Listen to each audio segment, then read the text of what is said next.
Sige po. So, tuloy natin.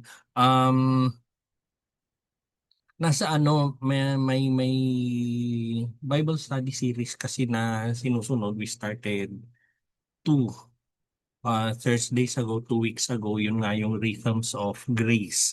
We talked about Rhythms of Grace. Tapos yung past, ito yung mga naging mga napag-usapan, grace before grind and rhythms that sustain. Mahalaga ba lahat yan? Sabi nga natin, yun nga yung mga pinag-aaralan, rhythm, grace before grind. Ibig sabihin, di ba yung meron yung sinasabi na our daily grind, sinasabing ganon. Pero we have to have grace before the grind.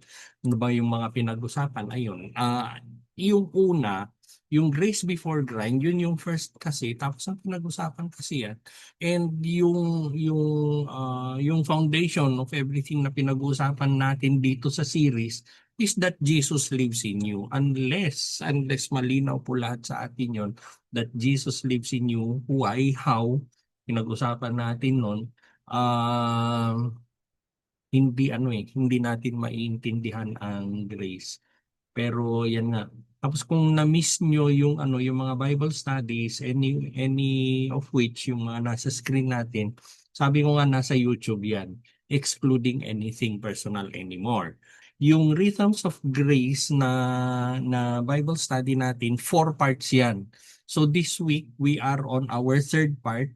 Ang tignan naman natin ngayon is obedience that flows from love. Obedience that flows from love. Kaya nga ganun yung warm up natin kanina. Bakit ka ba nag-o-obey? Why do you have to obey? Bakit gusto ng Panginoon na nag-o-obey ka? Pero to begin with, obedience that flows from love, sabi natin, pero yung obedience na pinag-uusapan, kailangan naman joyful obedience yan. We set the groundwork, it is joyful obedience. Bakit?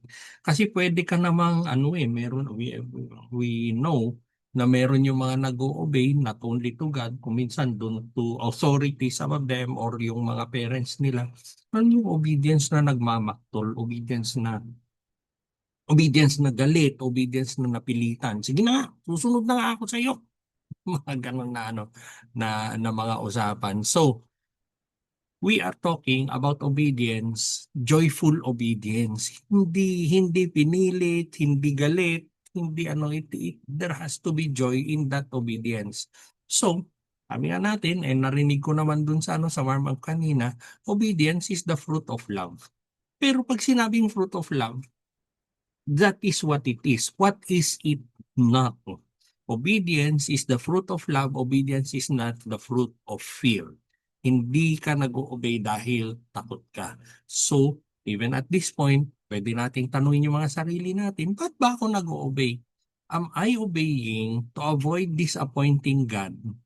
Or am I obeying to delight God? Magbibigay tayo ng joy sa Panginoon.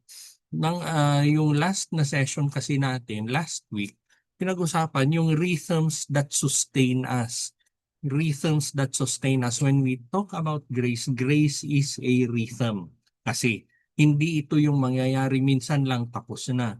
Siyempre kailangan yung series natin is ano yung magkakasunod na mangyari in order for grace to happen. Yung pinag-usapan natin kanina, grace before grind. Bago mo harapin lahat yung mga challenge mo, kailangan established ka na in grace and you know what comes after the other. So, dito naman, we are talking about obedience. Nag-uusapan natin ang obedience as a rhythm likewise. Doon sa mga previous natin na pag-aralan natin na kung walang rhythm kasi, unti-unting nawawala unti-unting nawawala. Meron yung mga mag-a-attend ng church, kunwari, tapos they are so much on fire, ganito na lang mag-worship and everything. Bakit na Bak parang kumukupas? Parang kumukupas. Merong mag-a-attend ng Bible study, on fire sa una. Tapos bakit nawawala? Kasi hindi nakikita yung rhythm. Kasi there has to be a rhythm, one after the other. So, ganun din when we talk about obedience, hindi yung nagsisimula ka or for a certain season, todo ang obedience. Tapos pag tumagal, ayoko na, obey na yan. Hindi po ganon. Hindi po ganon. So, mawawala man, kumukupas man, pero yung grace kasi will not only restore our strength, grace also reshapes our response. Once pag naiintindihan natin, when we talk about obedience, hindi lang nagbabalik ng strength ang grace, pero ang grace ay ito rin yung babaguhin niya yung response natin. Di ba sabi nga natin kanina, it has to be joyful grace. And it will reshape our response into joyful obedience. Sorry, joyful obedience pala. So, paano mangyayari yun? Pag yung heart natin, di ba sabi ko nga, foundational yung una. Pag yung heart natin rested sa Panginoon, then magbabago yung pag-obey natin. Anong ibig sabihin ng magbabago? Hindi na siya driven by pressure, hindi siya driven by fear or obligation, pero it is the kind of obedience that flows from love. Maraming mga tao kasi, tatanungin mo, bakit ka ba nag-obey sa Panginoon? Ano yung mga sagot? Merong fear na baka ganto ang mangyayari pag hindi ako nag-obey. So merong fear. Why do you obey God? Because I am afraid not to obey Him. Parang ganun. Parang ganun yung dating. Or takot sa consequences, takot silang mag-fail siguro, or takot na mag-disappoint sila kay God. Pero iba yung description ni Jesus ng obedience. Iba yung description niya. Bakit? Kasi yung description ni Jesus ng obedience is tied up to love. If you love me, keep my commandment. Sabi niya, ganun pala yung kay God. So, obedience in the kingdom of God ay hindi ito yung behavior of frightened servants.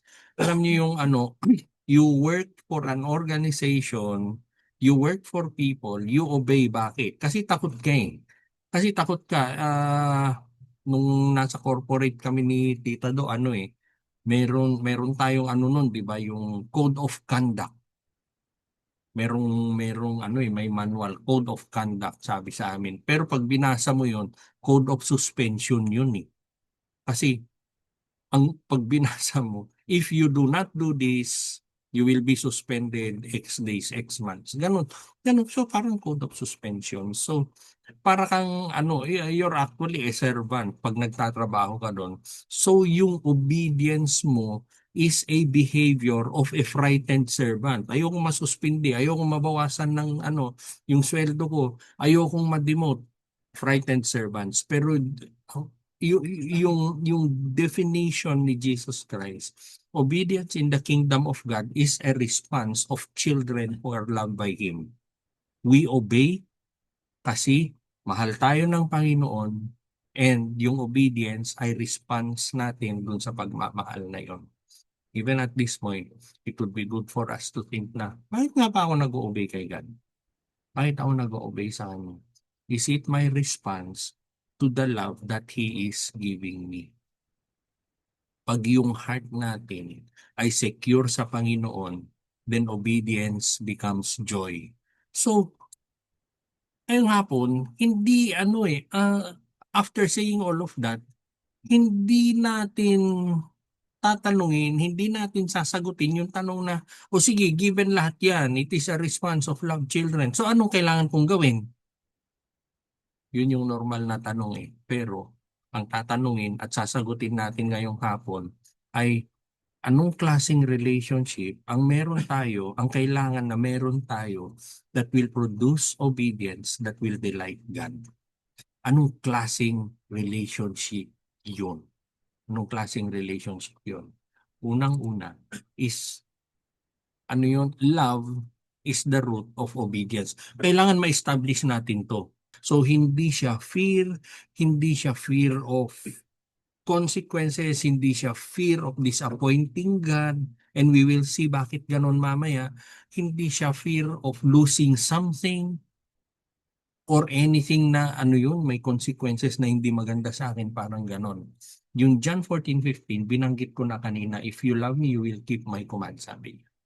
Alam nyo, this verse, plus some other verses, meron pa yatang 3 sa Bible, na ganito rin yung message. It talks about the love language of God. Ang love language ni Jesus is obedience.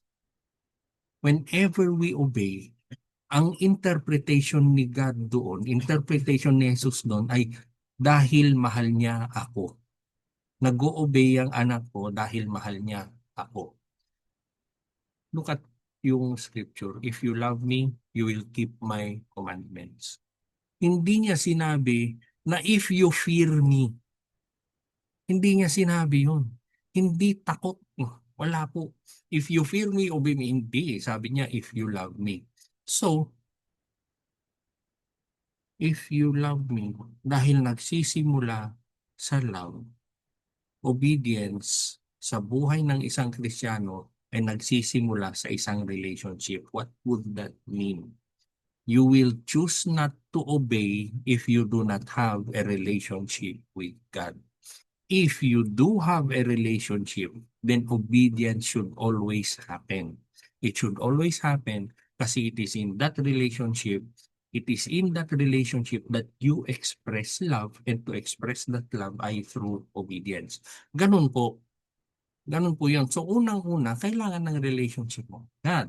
So, alam nyo, yung sinabi kong yun, it is a good, ano yun, it is a good barometer para sa atin. Di ba may mga nagtatanong, paano ko malalaman kung na-save ako?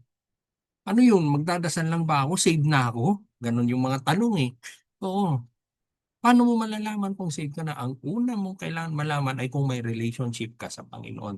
And in order to know about that relationship, ito ay yung obedience mo sa Kanya. When love is present, hindi pinipilit ang obedience. When love is present, natural, free-flowing ang obedience. I hope at this point, naiisip na natin yung katayuan natin sa Panginoon. As always, yung Bible studies natin, they are never meant to condemn, pero they are always meant for us to realize, nasan ba ako? Kasi, ang goal naman palagi kasi, kung ano yung kondisyon mo nung nagsimula yung Bible study, pag natapos na siya, you're in a better position already. May mga realizations ka na. Ganun po tayo. Kasi parang isang bata, na mag-respond sa isang magulang na nagmamahal sa kanya. Believers respond to Jesus from affection, hindi anxiety. Alam nyo, ang hirap kasing i-explain, ang hirap nating intindihin yan kasi karamihan sa atin pinalaki na may takot. Pinalaki na may takot. Eh, kung hindi ka sumunod sa magulang mo, ay may kalalagyan kang bata ka. Ganon, di ba? Nakahanda na lahat, sinturon, hanger, lahat na eh. So, yung nangyayari sa atin, nai-reflect natin dun naman kay God. The authority, kung paano tayo tratuhin ng mga authority in our physical life, nai-reflect natin kay God when in fact, iba naman yung sa Panginoon. Iba yung sa Panginoon. So, hindi natin hindi hindi natin pwedeng basis yung kung paano ka pinalaki dun sa obedience na gusto ni God. Hindi siya nananakot. Hindi siya nananakot. Hindi yung pag ito hindi mo ginawa, may kalalagyan kang bata ka. Mga ganon. Babawasan ko yung allowance mo. Yung mga ganon, hindi. Walang ganon ang Panginoon. So, the obedience na gusto ng Panginoon ay response ng isang bata sa isang magulang, sa kanyang magulang na nagmamahal sa kanya.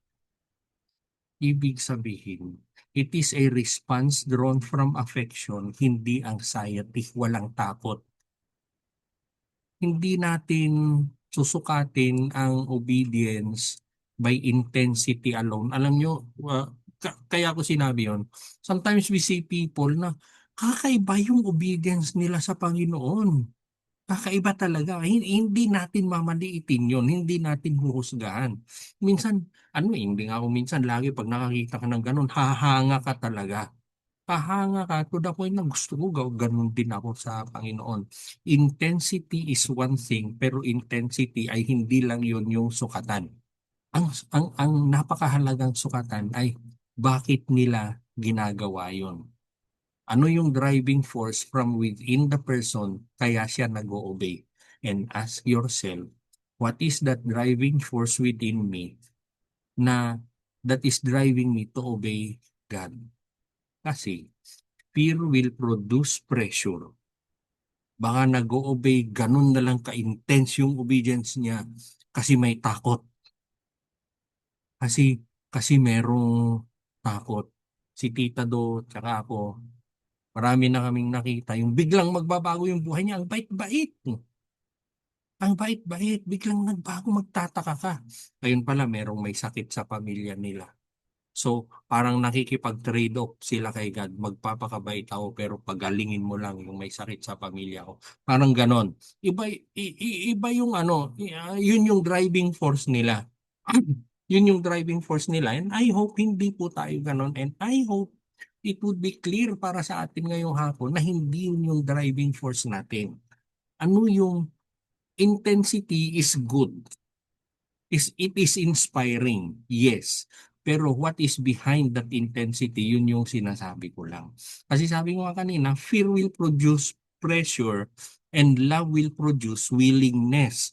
Yung fear, yung love are always from within, pero nagre-result yan sa intensity ng obedience. We do not see what is behind. We do not see what is behind, but I hope ngayong hapon you will see what is behind your obedience. Is it fear or is it love? Yung obedience natin, let it grow out of our affection kay Jesus. Mag-o-obey tayo dahil mahal natin siya. Walang ano there is no better answer than that. We will obey dahil mahal tayo ni Jesus. We will obey dahil minamahal tayo ni Jesus. Yun po yung dahilan. Yun po yung dahilan natin and it comes from within. So it would be good for us to ask, in what area of your life might God be inviting you to obey, not because you must, but because you love Him? For the longest time, ano yung sinasabi ni God sa iyo na mag-obey ka na dito? Mag-obey ka na dito.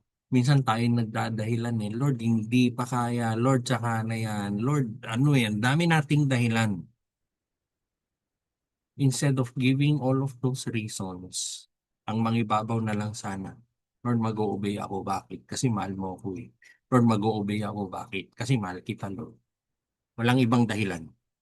Walang ibang dahilan. Pero, ito ngayon yung tanong natin. Kung ang root of obedience, if love is the root of obedience, dahil nag-o-obey ka dahil mahal mo sa ang Panginoon, then, how do you express that? Paano mo gagawin yon? Dito papasok yung issue ng surrender. Surrender becomes the posture of obedience. There could be so many postures of obedience, pero the reason that we obey, una nga mahal natin yung Panginoon, and that love will lead us to surrender to Him. It leads us to surrender to Him. Hindi ito yung kami kasing minsan ang daming dahilan, excluding surrender. So, yung love will lead us to offer our lives back to the one who first gave Himself to us. We surrender our lives to God. Offer your life, not just your actions. Obedience, nakikita kasi in action. Nakikita yung action. Sabi nga natin kanina, yung intensity ng obedience, you have to know what is the driving force behind that. Hayaan nyo na yung ibang tao. Pero yung intensity ng obedience mo, ano yung driving force mo? Ano yung driving force mo? And then, that settled, ito naman ngayon, na i-offer mo yung buong buhay mo, hindi lang yung action, hindi lang siya panglabas. Romans 12:1. Romans 12:1, ano yan, baka memorize nyo nga yan Pakibasa naman po Romans 12:1. Offer your life, not just your actions. Therefore, I urge you, brothers and sisters, in view of God's mercy, to offer your bodies as a living sacrifice, holy and pleasing to God. This is your true and proper worship. Romans 12:1. Thank you po. Thank you. Thank you, Rocky. Yung sinabi dito, no, ah, offer your bodies as living sacrifices. Yung sinulat ni Paul sa Romans. So, ibig sabihin, hindi siya partial obedience, pero wholehearted surrender ang gagawin mo. Offer your bodies as living sacrifice. Hindi mo pwedeng ialay yung katawan mo, pero merong nakabukod. Hindi mangyayari yon. Pag merong nakabukod, might as well na yung buo ay nakabukod. Hindi ka pwedeng magbigay ng partial na obedience sa Panginoon. Offer your bodies as a living sacrifice. It is your entire being, your entire body.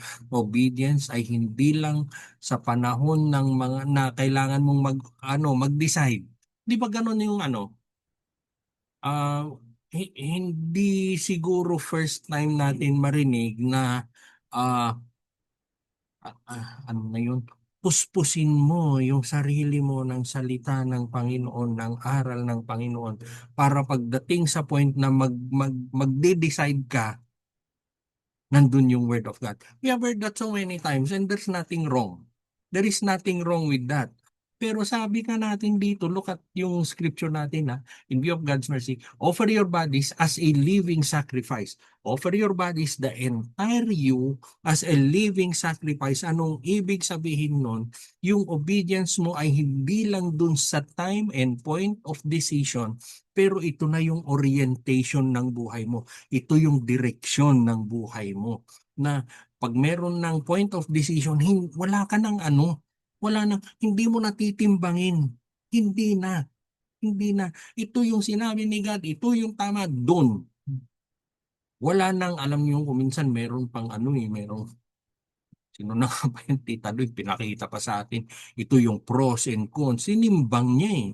Hindi na. Hindi ka na maninimbang. Ito yun. Ito yung sinasabi ng verse natin ngayon. Offer your bodies as living sacrifice. Offer it entirely to God, para hindi lang obedience is not only during the point of decision, during the point of challenge. No, obedience is the orientation of your life. It is the orientation of your life. Wala nang isip-isip, basta obedience na lang. Nasaan ka man, trabaho, bahay, ministry, saan ka man dadalhin ng Panginoon, yung mga ginagawa natin para sa Panginoon. Ang question na doon ay, Lord, how will I honor you with my life today? Orientation mo. Hindi yung pag may point of decision, doon mo lang iisipin, I will honor you at this point. Hindi na. Everything of you, yun na. Na-reorient yung buhay mo. Bakit? Love ka ng Panginoon, love mo siya. And then, ito nga, ino-offer mo your body, the whole body that you have, the whole being that you have. Hindi mo pwedeng i-offer yung heart and soul mo kay God. Lord, akin lang ang physical muna. Hindi mangyayari yun. Hindi po, pero the entirety of you, yung tripartite being mo, body, soul, spirit, it is already oriented sa Panginoon and in obeying Him. Sabi nga ni Charles Spurgeon, true obedience is not the obedience of a slave, but the obedience of love. Bakit mo ginagawa lahat yun? Hindi ka alipin. Hindi ka servant na takot. Ginagawa mo lahat yun dahil mahal ka ni God, dahil mahal mo siya. Yun po. No other reason. No other reason. What part of your daily life, work, family habits needs to be freshly offered to God? Give it a thinking this afternoon. Ano ba yung nangyayari sa buhay mo, or ano yung mga ginagawa mo na Nakita ni Holy Spirit eh. Or alam nyo, you could take this question with you. Tapos pag mag-isa ka, nagdadasal ka, ipagdasal mo yan. Hingin natin kay Holy Spirit, Lord, ano ba yun? Ano ba yung merong sa buhay ko na hindi pala fully offered pa sa'yo? We could be honest in asking. Pag sinagot po tayo, we could be honest in surrendering. And it will put you a notch higher already. Pag love ang root ng obedience, and surrender will shape, will reorient our lives. Love, surrender, then something beautiful happens. Bakit? Hindi na mahirap mag-obey. Hindi na mahirap mag-obey. Tuwang-tuwa ka. Hahanapin mo. Ito yung magdadasal ka na, Lord, saan ba ako pwedeng mag-obey pa? Dagdagan mo, Lord. Nasaan? So obedience will not feel heavy and it will feel like joy para sa iyo. Gusto ko yan. Gusto ko yan. Yung gusto ko yung it brings me joy. Kaya gusto ko yan. Hahanap-hanapin po natin. So yung last point natin, obedience can be delight. Psalm 40 verse 8, pakibasa po. Okay. I delight to do your will, my God, and your instruction is deep within me. Thank you. Thank you, Stenely. Nakita niyo yung nakita niyo yung progress niya nung una lang. Naintindihan natin. Ang laki na nun. Ang laki na nun. Why do I obey? Mahal kita, Lord eh. Tapos bakit ako mag-obey? Kasi Lord, mahal mo rin kasi ako. Mahal mo rin kasi ako.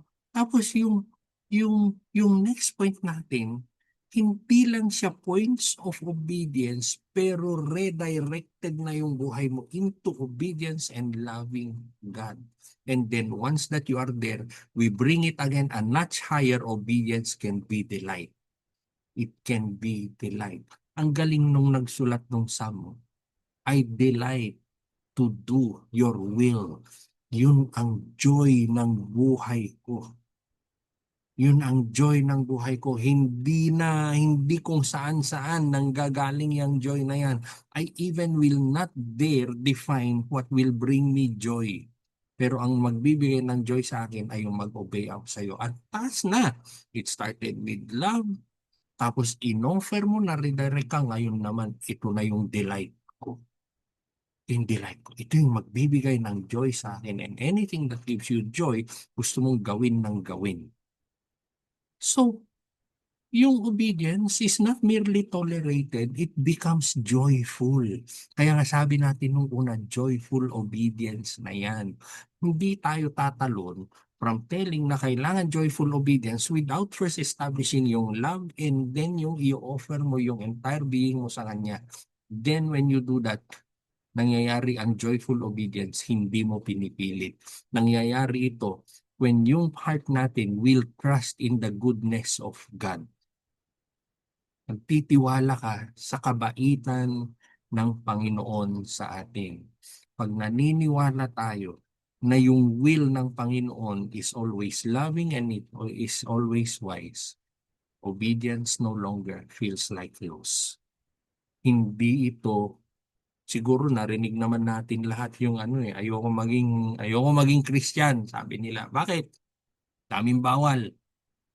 Marami talagang hindi naman bawal lahat yun. Hindi naman bawal na Ang sasabihin mo, ayaw mo maging Christian kasi ayaw mo sumunod.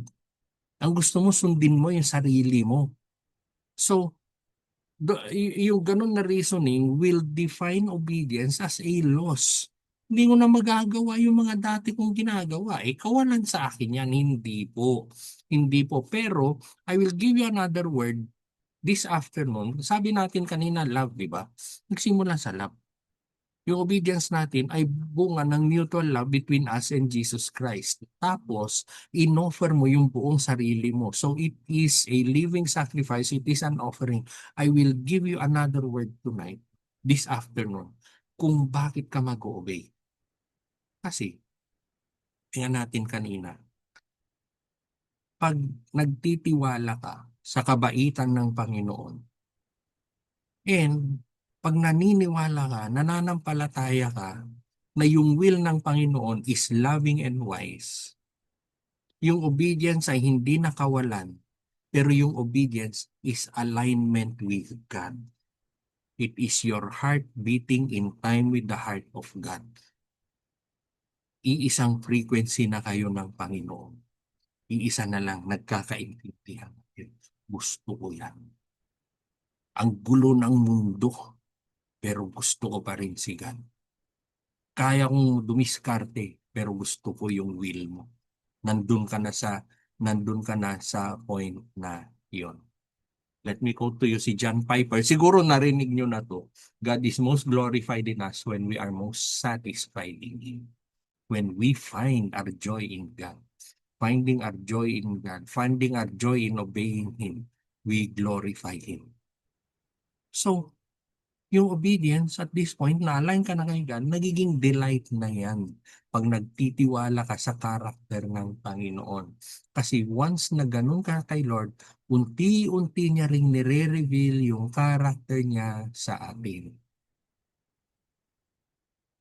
Si God, hindi niya tayo ililid into obedience para maging kawalan sa buhay natin. Hindi.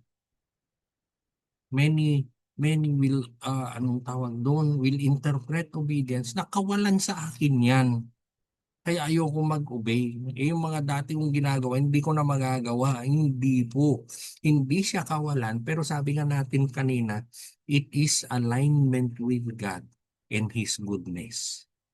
Ito na yung point na merong blessing, pagdadasal mo, bakit yung binibigay ni God sobra? Meron akong problema. Ano yan inevitable sa buhay natin Darating yung problema. Wala pang solution yung problema. Bakit ako at peace? Nandun ka na sa point na yun. Pag umabot ka sa ganon. And I hope yung Bible study natin will make us realize where are we sa relationship natin kay God. Ano ang driving force ng obedience ko kay God. And then, ano ang nagbibigay ng joy sa akin? Realize natin yan ngayong hapon. What step of obedience might God be inviting you to take that would actually lead to deeper joy? Yung sinasabi ni God, take this question with you, ipagdasal mo yan, pagdasal mo yan, hingin mo kay Holy Spirit, He will definitely answer you. And nandun na, pag sinagot ka, mag-o-obey ka ba? Kasi it will lead to deeper joy. Ayaw natin yung joy na, alam nyo yun, may joy ka ngayon, mamaya wala na. Hindi yun. Hindi yun. Hindi deeper joy yun. Mababaw joy yun. Pero yung deeper joy, sabi ko nga, iba na yung pinapakita ng mundo sa'yo, at peace ka pa rin. May joy ka pa rin sa puso mo. Yun yung joy na gusto natin. Yun yung joy natin. Pag-usapan natin rhythms of grace, obedience that flows from love. Ano yung rhythm na ngaral natin ngayong hapon? We pause, we listen, we respond. You obey. Actually, yung respond. Obedience in the rhythm of grace begins not with rushing but with listening. Lord muna. Tapos, before acting, tanungin natin, Lord, what are you saying here? Redirected kami. Lahat na lang tinanong mo na kay God Alam niyo yung kasi ang ginamit kong term kanina, we do that when we are at the point of challenge. Alam niyo, maski hindi point of challenge, nandun pa rin, kasama mo pa rin si Lord sa buhay mo. How's our attentive obedience turns everyday moments into conversations with God. Everyday moments. Hindi everyday bad moments lang yan. Pati yung good moments, magiging conversations with God. And when you are with God, you are at peace. Better is one day in your courts than 1,000 elsewhere, sabi nga sa scripture. Yun po. So, ano yung inaral natin ngayon? Love is the root of obedience. Offer your life, not just your actions, and obedience can be delight. Yun may oras kayo, Tita Do. Mag-plenary na lang kayo. Where in your life this week will you intentionally pause to listen to God before you act? Sige, Tita Do, all yours. So, ito yung pinag-usapan natin ngayong hapon, and I am very glad na nag-resonate sa atin ngayon. Alam mo, bottom line natin ngayon, rhythms of grace, sabi natin, yung obedience was never meant to be a burden na we will carry alone. Meron tayong kapatiran, and it is not even a burden by itself dun sa mga inaral natin ngayong hapon. Pag love yung root and grace ay yung rhythm, then yung obedience na sinasabi natin is life-giving. Gusto natin, nagbibigay ng joy, nagbibigay ng buhay sa atin. Kasi sabi nga natin nung nagsimula, maraming nag-o-obey. Bakit? Takot sila eh. Takot sa consequences. Yung iba nag-o-obey, bakit? It will earn approval. Nakikita ng kung sinong authority, nakikita ni pastor, nakikita ni kung sino man yung authority sa buhay mo. Ay, mga galing mag-obey. So they have that approval. Pero yung approval kasi yun, approval ng tao kasi yun. Pero yung scriptures kasi ay invitation sa atin to something deeper, na yung obedience is flowing from somebody na naka-experience ng pagmamahal. Huwag po tayong mag-obey to secure the love of God. Pero we obey, bakit? Kasi God's love has already secured us. Na I want us, alam nyo, obviously, no? Obviously, isali si Estinelli, hindi aksidente na nandito kayo na naririnig nyo ito ngayong hapon. Kung meron kayong isang take home pa, dagdag sa take home nyo ngayong hapon, yung obedience, hindi tayo nag-o-obey to secure the love of God for us, pero we obey because the love of God has already secured us. Ano man yung napagdadaanan mo, when love leads, obedience becomes joy. Pag nangingibabaw ang love, yung obedience magiging joy. Pag grace ang nangingibabaw, obedience will become freedom actually. At kung si Jesus ang nag-lead, obedience becomes life for us. Ano yung rhythm of grace natin ngayong hapon? Receive the love of Jesus, listen for His voice, and respond with trust. Fourth, repeat. Receive, listen, respond, repeat. Receive, listen, respond, repeat. Ganun lang. Ganun po. I hope somehow na-enlighten kayo. I hope somehow yung mga dala-dala nating pasanin ngayong hapon gumaan. Come to, Amen. sabi ni Jesus sa Amen. bigay natin kay Jesus. Amen. Amen. Amen. Amen. Isip mo na po. Sobra-sobra, sir. Sobra-sobra po, sir. Amen. Amen. Wag, sir.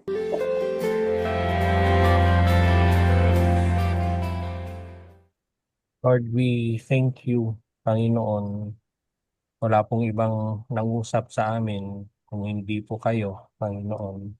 Lord, we thank you that you opened hearts this afternoon. We thank you, Lord, na binigyan niyo po kami ng opportunity to share in the burdens of each one, Lord. Lord, hindi po aksidente na nandito po si Estinelli at si Sally, Panginoon. Kayo po ang nagtakda ng hapon na ito. Kayo po ang tumawag sa kanila. Sa inyo po sila tumugon, Panginoon. And because of that, yan, Lord, may dala-dala po sila.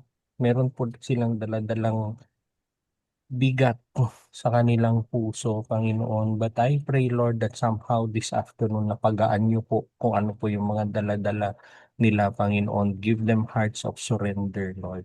Give them hearts, Lord, that would see the beauty of everything na ginagawa niyo, Panginoon.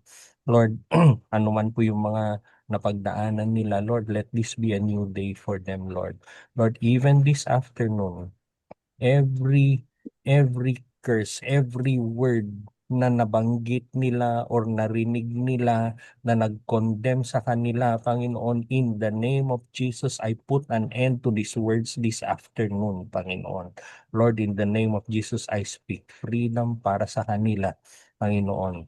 There will be freedom, there will be light, Panginoon, and Lord, they will experience a different facet of your love, Panginoon. Lord, meron man pong akong hihingin para sa kanila ngayong hapon, Panginoon. Lord, yakapin niyo po sila. Lord, iparamdam niyo po yung presensya niyo sa kanila. Lord, iparamdam niyo po na ano man yung napagdaanan nila, never niyo silang iniwan, and nandun po kayo palagi kung ano po yung mga nangyayari sa buhay nila. Give them peace, Lord. Peace that transcends all understanding. Peace that would guide their hearts, that would guard their hearts even, Lord. Peace that they would come always to seek from you. Salamat, Panginoon. Salamat na kayo yung naunang nagmahal sa amin, Panginoon. Lord, would you teach us to obey, not out of fear, but out of love, Lord. Lord, hindi man po mawala yung mga pressures, yung mga challenges sa buhay namin, pero we want to step into that peace that you give us, Lord, that would quiet these pressures, that would make obedience feel heavy. Pero ang Panginoon, ang panalangin po namin is that you would open our hearts to listen to your voice. Lord, kausapin niyo po sila. Kausapin niyo po si Sally, si Estinelli, Panginoon. Let them hear your voice, God. And we pray, Lord, na lahat kami, tulungan niyo po kami to offer our lives to you each day, na maging iba na yung orientation ng buhay namin, Panginoon. And we pray, Lord, that our obedience would become joyful response, Lord, to your grace.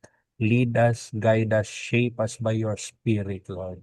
Lahat ng papuri, pasasalamat, at ang tunay na pagmamahal ay nanggagaling sa iyo, Panginoon. Ito po ang aming samot dalangin sa ngalan ni Jesus. Amen. Amen. Amen. Thank you po, Pastor. Thank you po. Amen. Thank you po.